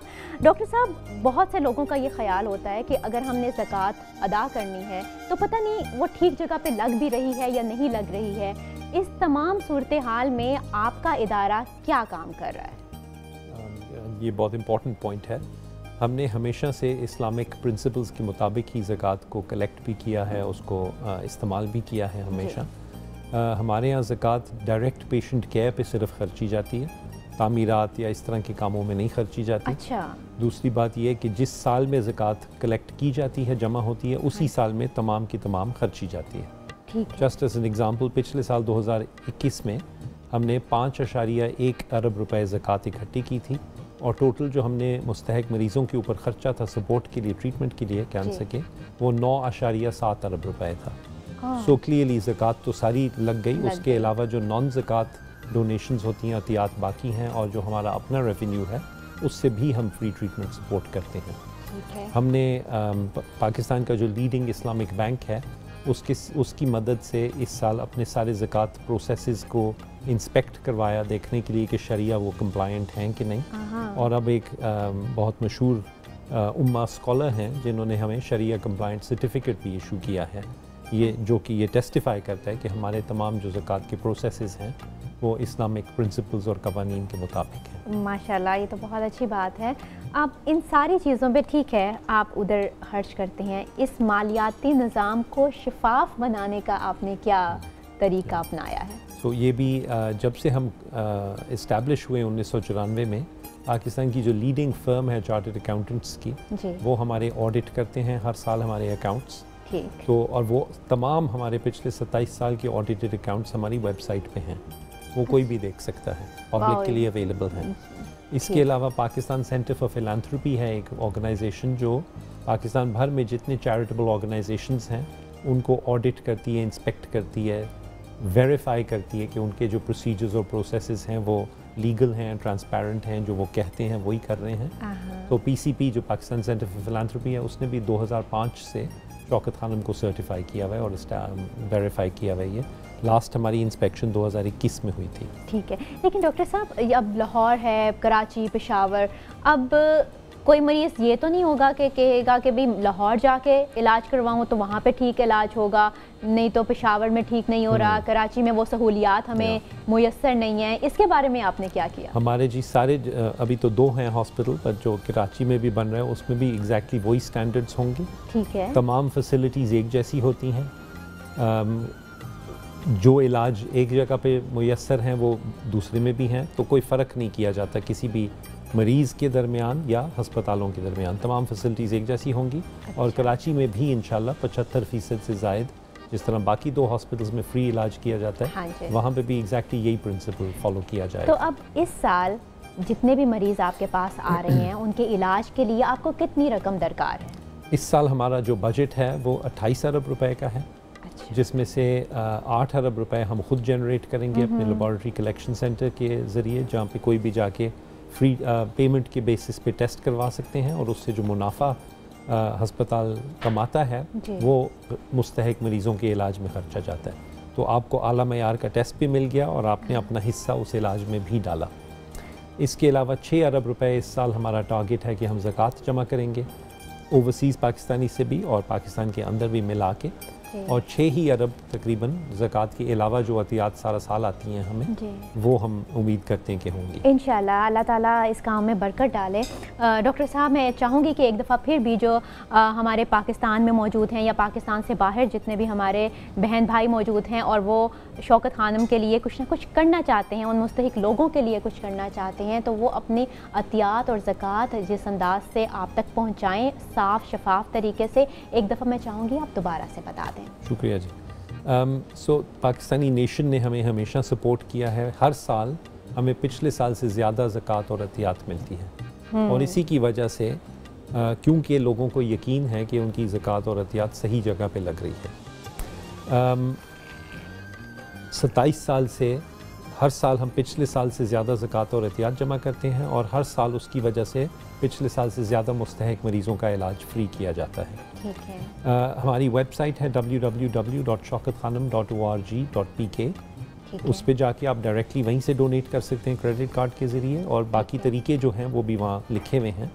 0800 11 एक फ्री फ़ोन कॉल है, इस पर आप फ़ोन करें तो हमारे नुमाइंदे आपके घर से आके आपकी ज़कात कैश या चेक ले सकते हैं और आपको पक्की रसीद देंगे। अच्छा। एक व्हाट्सएप नंबर है 03,000 666 363, उस पर अगेन आप फ़ोन करें या व्हाट्सएप मैसेज भेजें तो अगेन हमारे नुमाइंदे आपसे कलेक्ट कर लेंगे ज़कात। आप बैंकिंग ऐप्स जो हैं उसके ज़रिए डायरेक्टली डोनेट कर सकते हैं। तमाम पाकिस्तान के बैंक्स में हमारे अकाउंट्स हैं, वहाँ जाके आप शौकत खानम के अकाउंट में किसी भी बैंक में जाके तो डायरेक्टली जमा कर सकते हैं अपनी ज़कात। और जो पाकिस्तान से बाहर ओवरसीज़ पाकिस्तानी हैं, आजकल ये रोशन डिजिटल अकाउंट्स खुले हैं बहुत सारे, उसमें एक रोशन समाजी खिदमत का पोर्टल है या पेज है, उस पर भी आप जाके डायरेक्टली शौकत खानम को अपनी ज़कात दे सकते हैं। ये तो बहुत आसानी हो गई हम सब के लिए। डॉक्टर साहब, अतियात ज़कात ये सब कुछ इंशाल्लाह अल्लाह ताला आपके इस कार्य खैर में बरकत डाले, लेकिन ये सब होगा। लेकिन बहुत से ऐसे लोग हैं जो अपनी तशख़ीस करवाना चाहते हैं लेकिन इस वक्त लाहौर में या पेशावर में मौजूद नहीं है। अगर वो किसी भी किस्म की अपनी रिपोर्ट्स आपको सेंड करें, वो किस जगह पे सेंड कर सकते हैं? आपके डॉक्टर्स क्या अवेलेबल हैं उनको मशवरा देने के लिए, उनके आगे इलाज में बेहतरी लाने के लिए? हमारे लाहौर और पेशावर में हॉस्पिटल्स हैं। लाहौर, पेशावर और कराची में हमारे वॉक इन क्लिनिक्स हैं। अच्छा। इनमें कोई भी मरीज़ जिनको शक हो या जिनकी तशख़ीस हो चुकी हो कि उनको कैंसर है, वो जाके वहाँ फ्री चेक करवा सकते हैं, अपना चेकअप करवा सकते हैं और अपने सारे तमाम जो रिपोर्ट्स हैं वो रिव्यू करवा सकते हैं और चेक करवा सकते हैं। इसके अलावा वो ऑब्वियसली सब कराची भी नहीं जा सकते, लाहौर भी नहीं आ सकते, तो आप ईमेल के ज़रिए अपनी रिपोर्ट्स कॉपी करके या स्कैन करके ईमेल के ज़रिए भी हस्पताल में भेज सकते हैं। ठीक और है। हमें रोज़ जितने डॉक्टर्स हैं सबको 4-5 से 10 तक रिपोर्ट्स इस तरह की मरीज़ों की रोज़ आती हैं। अच्छा। जो हम रिव्यू करके तो देखते हैं कि इनको कैंसर है कि नहीं और हम इनकी मदद कर सकते हैं कि नहीं। ये भी डिटेल्स जो है हमारी वेबसाइट पे हैं कि किस ईमेल एड्रेस पे आपने भेजनी है वो रिपोर्ट्स। तो ये तमाम इंफॉर्मेशन वेबसाइट पे है और ये अगेन फ्री सर्विस है। फ्री सर्विस, ये बहुत अच्छी बात है कि हम बहुत से लोग ऐसे हैं जो सफ़ेद पोश हैं। डॉक्टर साहब आजकल जो कहते हैं ना कि जो तबका पिस रहा है वो सफ़ेद पोश तबका है जो खुल के बात नहीं कर सकता, अपनी ज़रूरत नहीं बता सकता। तो आपका इदारा जो है वो बहुत खामोशी से बग़ैर किसी के इज़्ज़त नफ्स को मजरूह किए हुए उसका इलाज भी करता है, उसकी मदद भी करता है हर लिहाज से।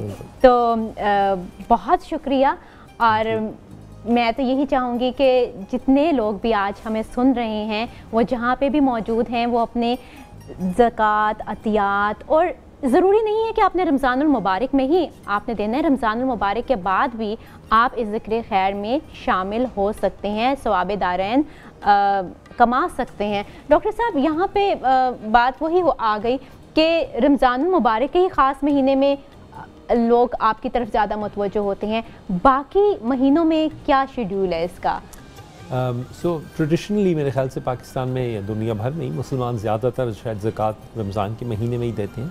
तो रमज़ान में ज़कात बहुत ज़्यादा आती है, लेकिन सारा साल ही ज़कात भी आती रहती है और जो नॉन ज़कात डोनेशंस हैं, अतियात ज़कात के अलावा जो हैं वो तो सारा साल आती हैं। और उसके लिए हम और फंड रेजिंग इवेंट्स भी करते हैं थ्रू आउट द ईयर, मुल्क भर में भी और सेमिनार्स वगैरह भी आप बिल्कुल वो एजुकेशनल इवेंट्स भी हम करते हैं। अवेयरनेस के बहुत सारे हम इवेंट्स करते हैं, ब्रेस्ट कैंसर अवेयरनेस जैसे पूरे मुल्क में सबसे ज़्यादा हमने ही शुरू की थी और अभी तक हम ही लीड करते हैं उसको, क्योंकि वो कॉमन कैंसर है।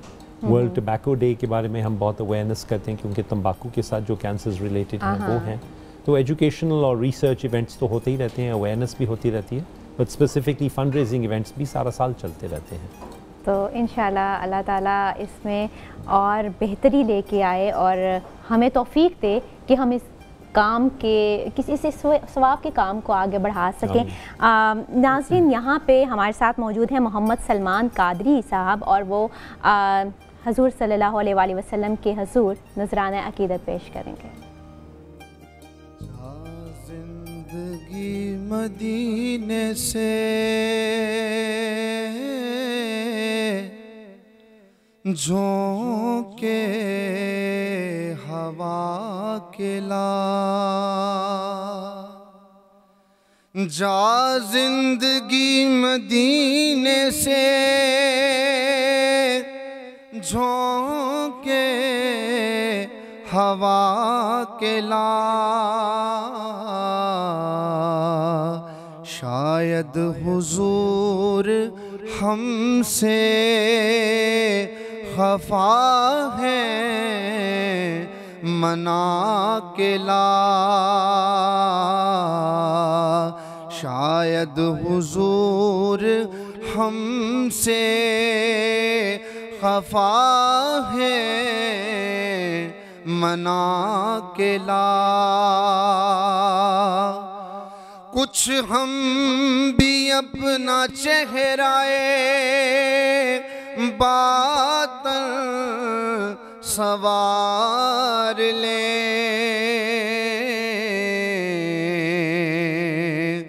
कुछ हम भी अपना चेहराए बातन सवार ले। बकर से कुछ आईने इश्को वफा के ला, और दुनिया बहुत ही तंग मुसलमान पे हो गई, दुनिया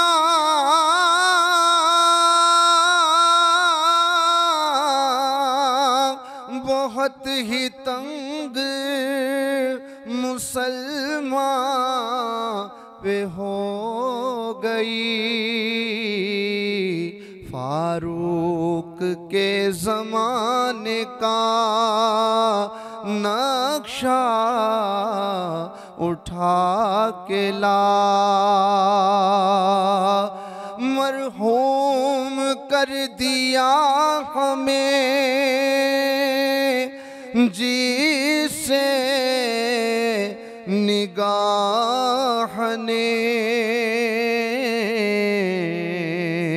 उस्मान से वो ज़ाविये शर्मो हया के ला, और मगरिब में मारा मारा ना। Welcome back. जी हाँ, मैं मौजूद हूँ एक दफ़ा फिर से अपने किचन में, अपना क्या, थोड़ा सा फायजा का, थोड़ा सा मेरा, और यहाँ पे हम दोनों मिलजुल के भी वैसे काम डालडा का और सबरूसों का और लाजमी बात है खाना बनाते हुए जिन चीज़ों की बहुत ज़्यादा ज़रूरत होती है और जिन चीज़ों का जो ज़्यादा कहते हैं ना हेल्प कर सकती हैं, उन चीज़ों का भी किचन होता है। तो हमारे आज के जो किचन है, ज़्यादा किचन होता है।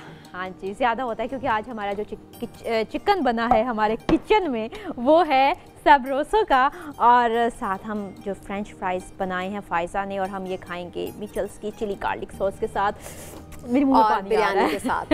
और आज हम बनाएंगे सबरूसों का चिकन पकौड़ा, और साथ में जो है ना वो हमने सबरूसों का आज चिकन यूज़ किया था। मैंने चिकन बिरयानी में 1 kg चिकन सबरूसों का यूज़ किया था, जो कि मेरे पास यहाँ पे विद बोन था। आप इसमें बोनलेस भी यूज़ कर सकते हैं। तो सर हम मेरे पास ऑयल जो है ना वो गर्म है, और हम क्या करते हैं इसमें ऑयल जो हम डालते हैं वो डालडा का डालते हैं, क्योंकि ये तो नहीं बताएंगी, लेकिन ये जो गुड़ के वो कहते हैं ना सीक्रेट जो चीज़ें होती हैं वो मैं ही आपको बताती हूँ कि इसने मज़ेदार चीज़ें बनानी है तो इसने डालडा का कुकिंग ऑयल इस्तेमाल करना है। बिल्कुल।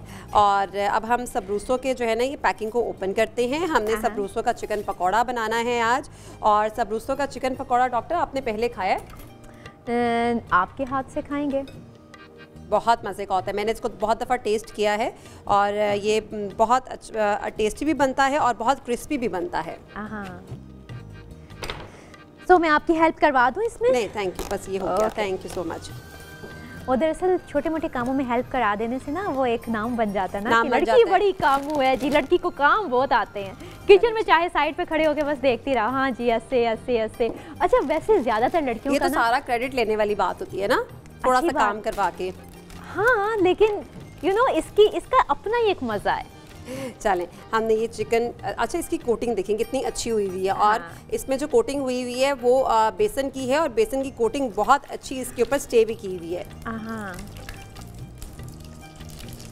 तो हमने पहले ये देख लेना है कि हमारा जो ऑयल है वो अच्छी तरह गर्म हो चुका है। अच्छा फायदा, ज़्यादा धीमी आंच नहीं, बिल्कुल ठीक है, क्योंकि ऑयल जो था वो ज़्यादा गर्म था, उसमें मैंने फ्राइज़ किए थे, और उसके साथ ये जो है ना वो हम सबरूसों का ये चिकन पकौड़ा ऐड कर रहे हैं इसके अंदर। अच्छा, और ये देखिए ये एक पैकिंग है हमारे पास, और इस पर कितने सारे हैं और कितने ज़्यादा पकोड़े बन जाएंगे इसमें चिकन के। बिल्कुल, लेकिन जो बहुत ज़्यादा पकोड़े पसंद करते हैं उनके लिए तो ये भी बहुत थोड़े हैं। हाँ, ये भी हो सकता है, क्योंकि पकोड़े जो है ना वो बहुत लोग पसंद करते हैं, और बहुत लोग उस वक्त पसंद करते हैं जब बारिश का मौसम हो और हल्की हल्की बारिश हो रही हो और दिल करता है समोसे पकोड़े खाने को। और जब समोसे पकोड़ों की जिक्र आता है तो सबरोसो हमें याद आता है, क्योंकि मुझ जैसी लड़की तो पूरी तरह वो पूरी फीलिंग तो बीच में ऐड नहीं करेगी, पूरी तरह नहीं बनाएगी। फायजा कर सकती है, लेकिन अगर मुझे करने का मौका मिले तो मैं सिर्फ सबरोसो को याद रखूंगी। नहीं, लेकिन घर पे जो है ना वो करना मुश्किल हो जाता है। आप अपने प्रोफेशनल वे में तो काम कर सकते हैं, लेकिन प्रोफेशनल जगह पे ही कर सकते हैं। घर पे उसको थोड़ा सा करना मुश्किल हो जाता है, तो ईजी यही रहता है कि आप इसके बॉक्सेस ला के रखें और एंजॉय करें। सबरोसो के पराठे भी मुझे याद आ रहे हैं, वो जो आपने कल बनाने हैं। हाँ, पराठे भी बहुत अच्छे होते हैं, बड़े क्रिस्पी होते हैं, और सबसे बड़ी चीज़ उसमें पता है क्या होती है? इसका साइज़ बहुत अच्छा है पराठे का। हाँ, ठीक है, जो आमतौर पे पराठे बनते हैं उनके साइज़ थोड़े से बड़े होते हैं, छोटे साइज़ के बड़े अच्छे खूबसूरत सा साइज़ इसका है। और हम इसमें जो है ना अपनी हेल्थ को भी रख सकते हैं कि हमें बहुत ज़्यादा नहीं खाना। हाँ, जो कहते हो कि हम 2 रोटियां से कम नहीं खाते, बस वो आराम से छोटी छोटी जो है ना वो खाएं और एंजॉय करें उसको। अच्छा, साथ में अब हम क्या करते हैं डॉक्टर, जब तक ये फ्राई हो रहे हैं हम अपनी बिरयानी को सर्व कर लेते हैं। ठीक है। बिरयानी को कितनी देर तक दम में रखा है? बस आप थोड़ा सा इस साइड पे आ जाएं। बिरयानी को मैंने 10 मिनट के लिए जो है ना, बिरयानी को मैंने दम पे रखा है। मुझे भी स्पून यूज़ कर लेती हूँ। और देखिए कितना खूबसूरत कलर है बिरयानी का। खुशबू आ रही है आपको? बिल्कुल मुझे आ रही है।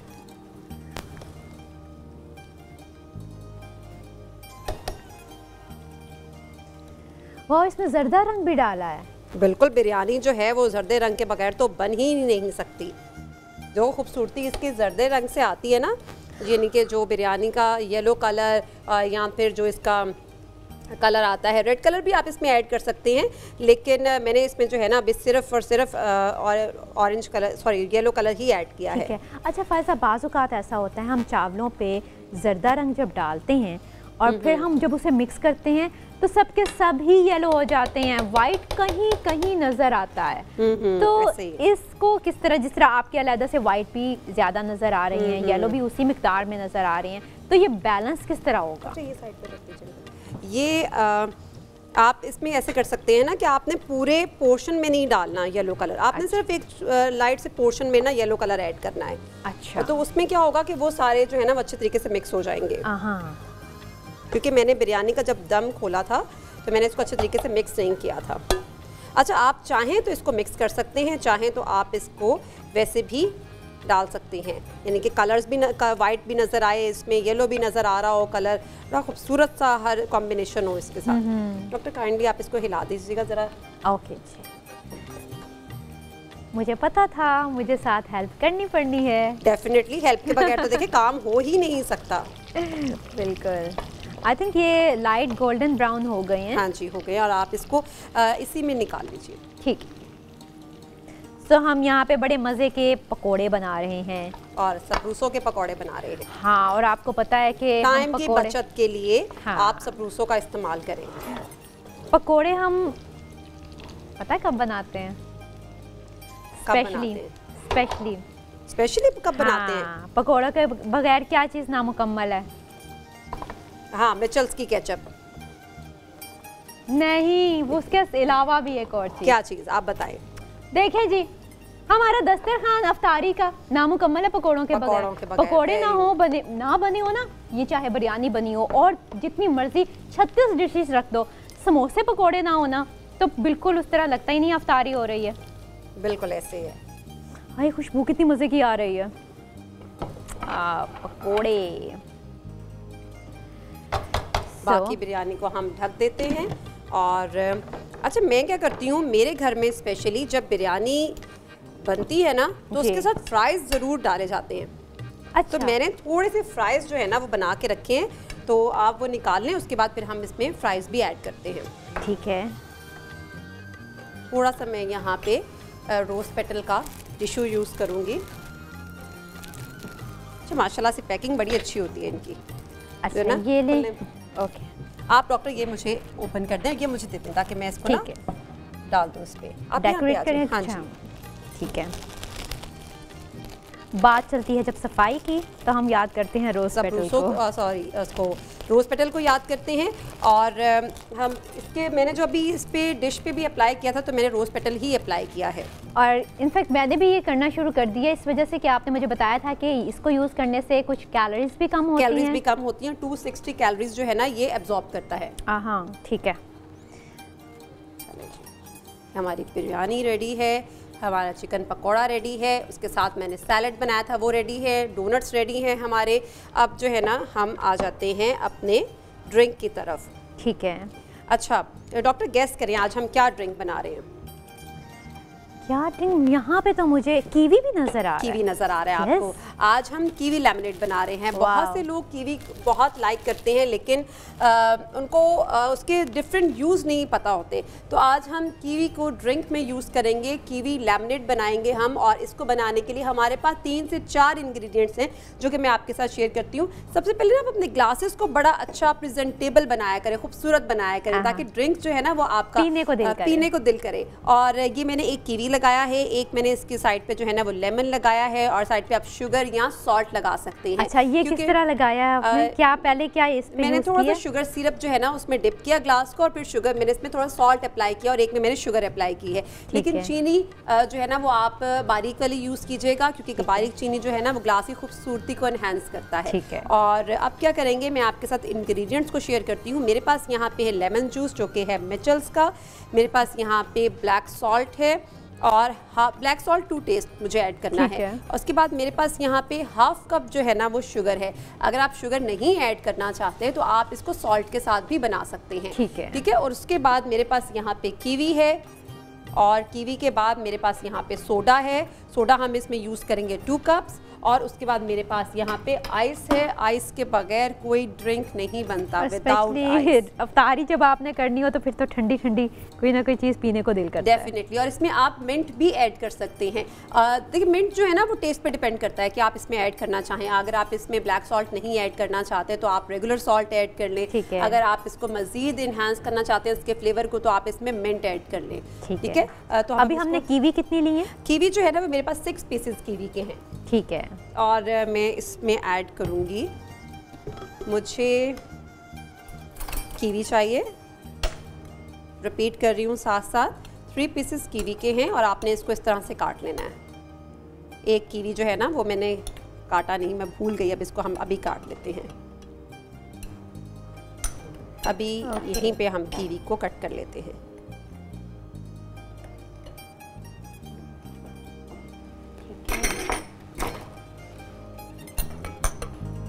और इसके साथ मैं इसमें ऐड करूँगी शुगर, जो कि मेरे पास है यहाँ पे हाफ कप। हम इसमें कमी ज़्यादती कर सकते हैं? हाँ, अगर आप शुगर नहीं भी डालना चाहते, शुगर ओमिट करना चाहते हैं तो आप ना डालें, इसको आप सॉल्ट के साथ बना लें। इसके बाद हम इसमें बर्फ़ डालेंगे, लॉट्स ऑफ आइस। जितना ठंडा होगा ना ये उतना ही अच्छा होगा। ठीक है। और उसके बाद हम ऐड करेंगे इसके अंदर लेमन जूस, जो कि मेरे पास यहाँ पे है। मैं 2 टेबलस्पून लेमन जूस ऐड करूँगी यहाँ पे, और आप अपने टेस्ट के मुताबिक इसमें लेमन जूस जो है ना वो ऐड कर सकते हैं। ठीक है। यहाँ पे हमारा कीवी जो है ना वो नीचे गिर गया, इसको हम दोबारा अप्लाई कर लेते हैं। ठीक। उसके बाद मेरे पास यहाँ पे है सोडा। ठीक है। ये हमने कितना इसमें ऐड किया? ये हम इसमें जो है ना वो 2 कप्स ऐड करेंगे। अच्छा।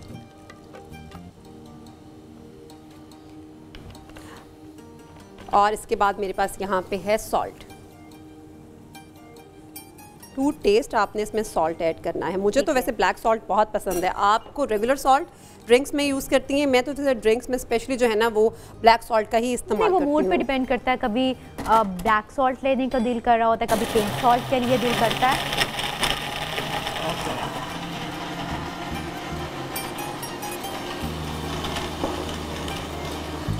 तो हम यहाँ से थोड़ा सा ये साफ़ कर लें ताकि हम अपनी न्यू डिश को भी यहाँ पे ऐड कर सकें।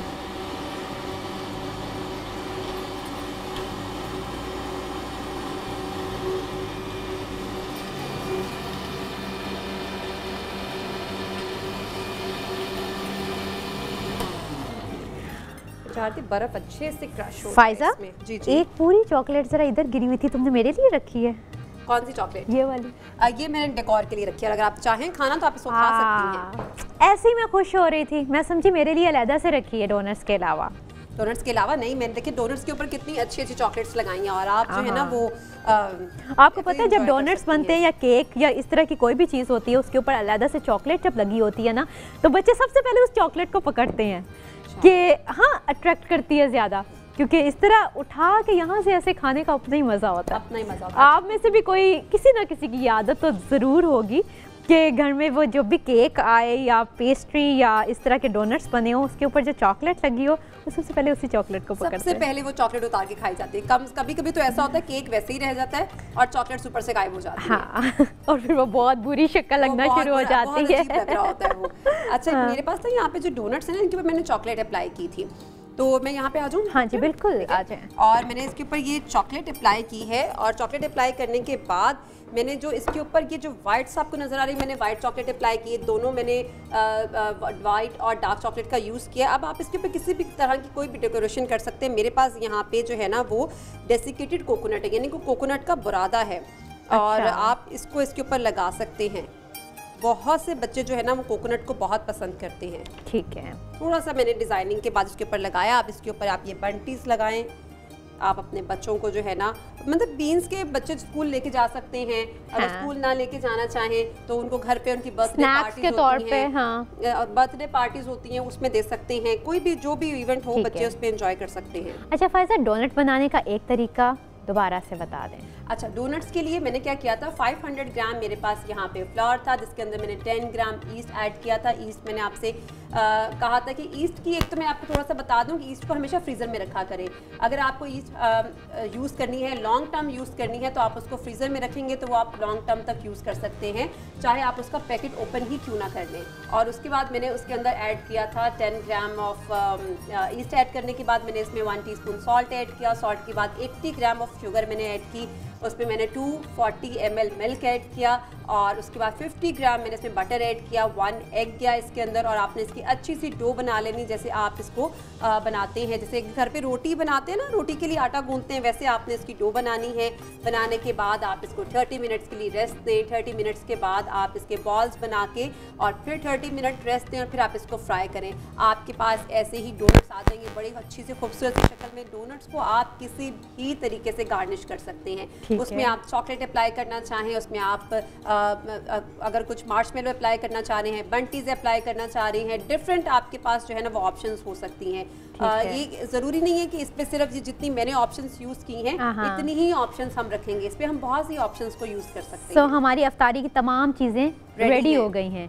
नाज़रीन, आप अपने घर में इसको ज़रूर ट्राई कीजिएगा।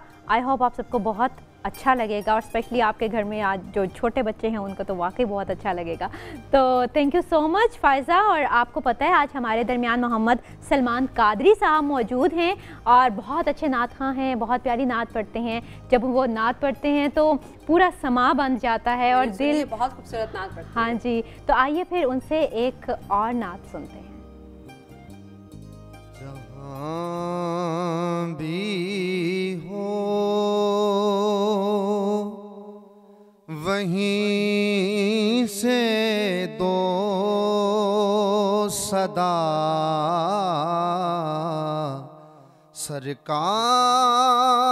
सरकार सुनते हैं। जहाँ भी हो वहीं से दो सदा, सरकार सुनते हैं। सरे आईना सुनते हैं, पसे दीवार सुनते हैं। सरे आईना सुनते हैं, पसे दीवार सुनते हैं। मैं सदके जाऊं उनकी रहमतुल लिल आलमीनी के। या रसूल अल्लाह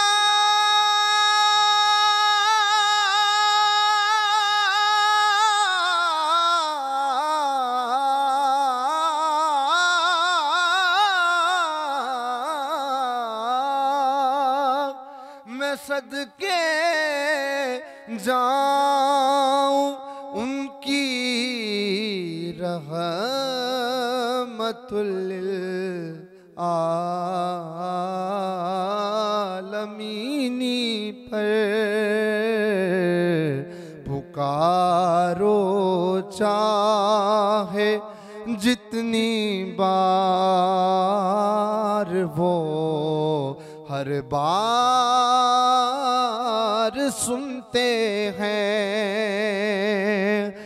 और गुनाहगारों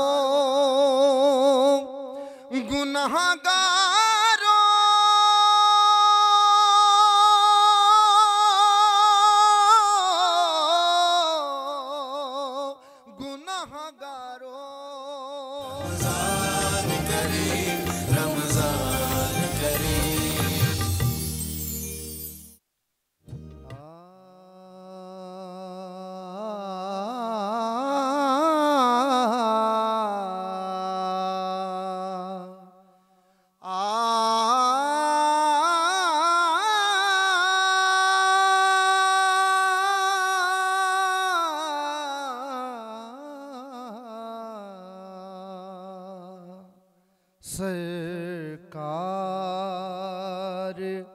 इधर एक नजर देखते जाना। सरकार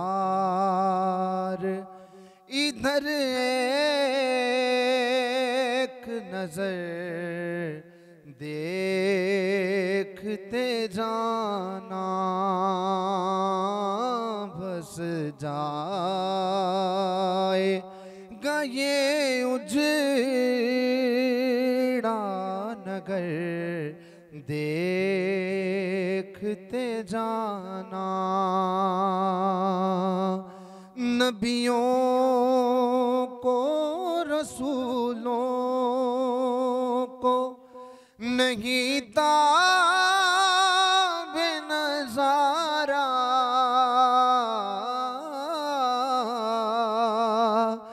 नबियों को रसूलों को नहीं ताब नज़ारा।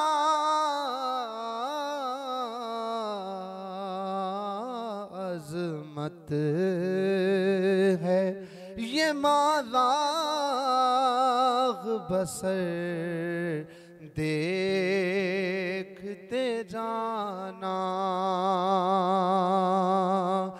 अश्कों को दुरूदों को ये तौकीर मिलेगी।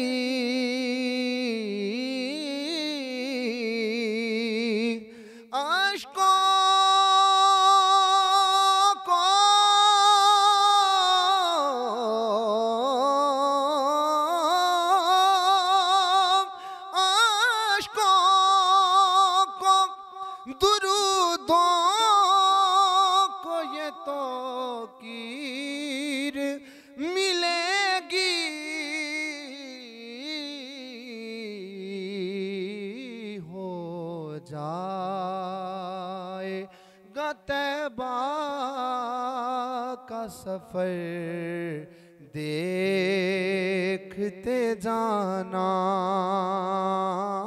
हो जाएगा तैबा का सफर देखते जाना। हम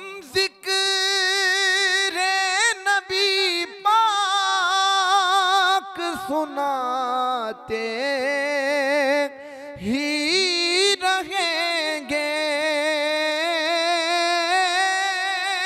हम ज़िक्र नबी पाक सुनाते ही रहेंगे। ले लेंगे वो एक रोज़ खबर देखते जाना। ले लेंगे वो एक रोज़ खबर देखते जाना। जिब्रील ने तल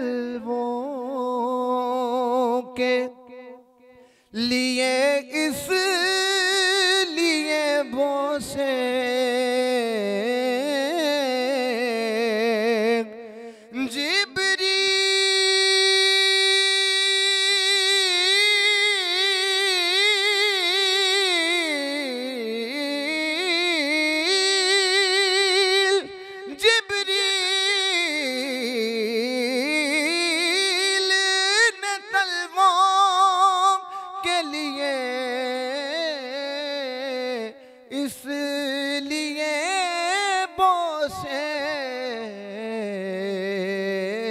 यूं होती है ताज़ीम बशर देखते जाना। हम गुलशने इस्लाम को सैंचेंगे लहू से,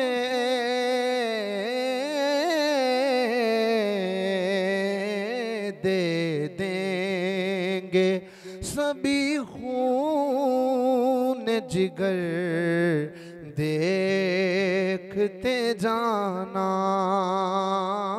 दे देंगे सभी खून जिगर देखते जाना। अब इसमें मोहम्मद का फैलेगा उजाला।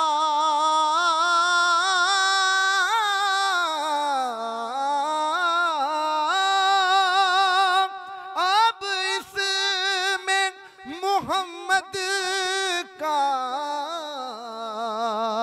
फैलेगा उजाला। हो जाए गमामूर दहर देखते जाना।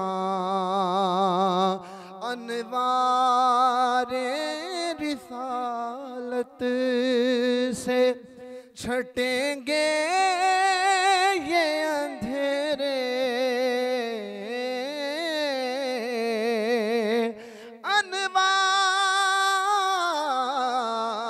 अनवारे रिसालत से छटेंगे ये अंधेरे।